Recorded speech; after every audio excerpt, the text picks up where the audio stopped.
Hello दोस्तों, welcome to channel Justice Foundry. तो जिस चीज के लिए आप वेट कर रहे थे वो आपका वेट हो गया है पूरा। एआईबी का नोटिफिकेशन आ गया है और जो कॉमन क्वेश्चंस जो हर किसी के दिमाग में अभी चल रहे हैं कि कैसे इस एआईबी एग्जाम को फर्स्ट अटेम्प्ट में क्लियर करें, कैसे प्रिपेयर करें, कोचिंग ले, खुद सेल्फ प्रिपेयर करें, कब रिजल्ट आएगा, कब नहीं आएगा, ये सारे कॉमन क्वेश्चन जो है आज हम सर से डिस्कस करेंगे। तो hello sir, good morning. Very good morning ji. Sir, जो ये एआईबी एग्जाम है जी ये किस टाइप का एग्जाम, इसमें क्या होता क्या है? देखिए, ये एक ऑल इंडिया लेवल का एग्जाम है जी और जिसे हम बोलते हैं कि ओपन बुक एग्जाम, ठीक है। जी। लेकिन ये ओपन बुक नहीं है, ये ओपन डायरेक्ट एग्जाम। ये ऑब्जेक्टिव टाइप का क्वेश्चंस आते हैं इसमें, जिनके सवाल आपको वाइट टिक देना होता है और ये नेगेटिव मार्किंग नहीं है। तो सर, ये जैसे आपने अभी बताया ओपन बेयर एक्ट एग्जाम है, जी तो सर इसमें क्या बेयर एक्ट जो लेके जाने उसमें कोई प्रिकॉशन या कोई ध्यान में रखना है कोई चीज? हाँ जी, ये जो बेरक जितने भी आपको ले जाने हैं, वो सारे विदाउट कमेंट होने चाहिए, जिसमें कोई कमेंट ना हो, बशर्ते कि कोई उस समय तक एआईबी के लिए नोटिफिकेशन ना आ गई हो कि विद कमेंट भी अब अलाउ कर दिए गए हैं। ठीक है। तो सर, इसको एआईबी एग्जाम को प्रिपेयर करने के लिए कोई स्ट्रेटजी है जो जिससे कि हम फर्स्ट अटेम्प्ट में इसको क्लियर कर दे? इसकी कोई स्ट्रेटजी, कोई हमें जो चीज ध्यान में रखनी है प्रिपेयर करते वक्त, सेल्फ स्टडी या कोचिंग, कुछ भी? देखिए, इसमें बेसिक नीड ये है कि आपको कोचिंग की इसमें मेरे हिसाब से कोई नीड नहीं है। डिपेंड करता है कि बच्चे की जो कैपेसिटी है वो कितनी कैचिंग है, क्या है, मैं ये नहीं कह सकता, लेकिन मेरे हिसाब से आप इसको कोचिंग की कोई जरूरत नहीं है। सबसे पहले आपको जो करना है वो है मेजर एक्ट आपको लेने हैं जी। जितने मेजर एक्ट जैसे कि हम आप कहें कि भाई सीपीसी और सीआरपीसी, क्योंकि ये नए लॉ और पुराने लॉ दोनों में आएगा।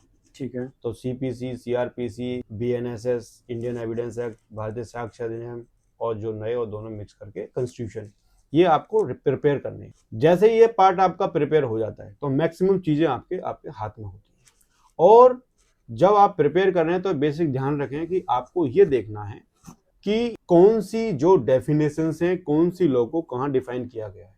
ठीक है। क्योंकि आपके हाथ में पेपर होगा, पेपर में आपको फाइंड आउट करके आपको टिक करना होगा।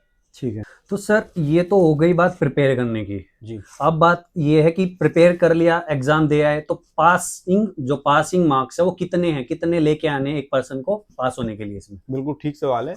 सबसे पहले आपको ये देखना है कि आप कौन सी कैटेगरी में फॉल करते हैं। आप जनरल में, ओबीसी में करते हैं, एससी एसटी। जनरल ओबीसी के लिए जो है, जो नंबर है वो 45 है और एससी एसटी के लिए जो है वो है 40 है। ठीक है। जी तो सर, पेपर दे के आ गए, जैसे कि अभी डेट है 30 नवंबर, डेट दे रखी है। एग्जाम देने के बाद कितने टाइम के बाद ये रिजल्ट आता है? देखिए, सबसे पहली बात यह है, जैसे आपने एग्जाम दिया तो सबसे पहले बच्चों को ये सस्पेक्टेड रहता है कि मैं पास हूं या नहीं। तो उसके लिए 15 दिन में या विद इन ए वीक या विद इन 2 वीक में आंसर की वो रिलीज कर देती है ऑफिशियल वेबसाइट पे। उससे आप चेक कर सकते हैं कि जो आप, क्योंकि आपको ये जो पेपर आप दे के आएंगे वो आपको मिलेगा, उससे आप घर आके अपना चेक कर सकते हैं कि ये आंसर मेरा ठीक है या मेरा आंसर गलत है। उसके बाद with in 2 month, with in 3 month ये आपका रिजल्ट डिक्लेयर हो जाता है। रिजल्ट डिक्लेयर के बाद आपको जो रिजल्ट शो करेगा वो पास या फेल करेगा। उसमें मार्क्स आपके 100 आ जाएं तब भी आपको नहीं दिखाई जाएंगे।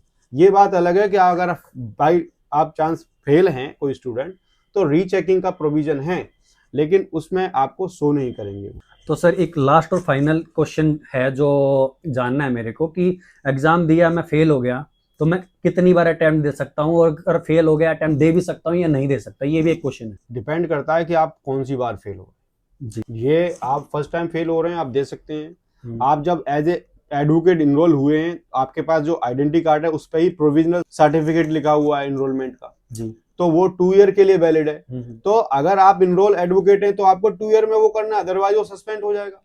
क्योंकि आपको इस एग्जाम के बाद, एक पास करने के बाद बीसीआई आपको एक सर्टिफिकेट ऑफ प्रैक्टिस इशू करती है जी, जो आपके पोस्ट से घर पे आएगा या आपकी स्टेट की बार में जाएगा और वहां से आपको लेना है। फिर आप अपने पूरे जीवन के लिए being a lawyer, being a advocate admit होते हो एज पर एडवोकेट एक्ट। ठीक है, ये इसकी पूरी प्रोसीजर है।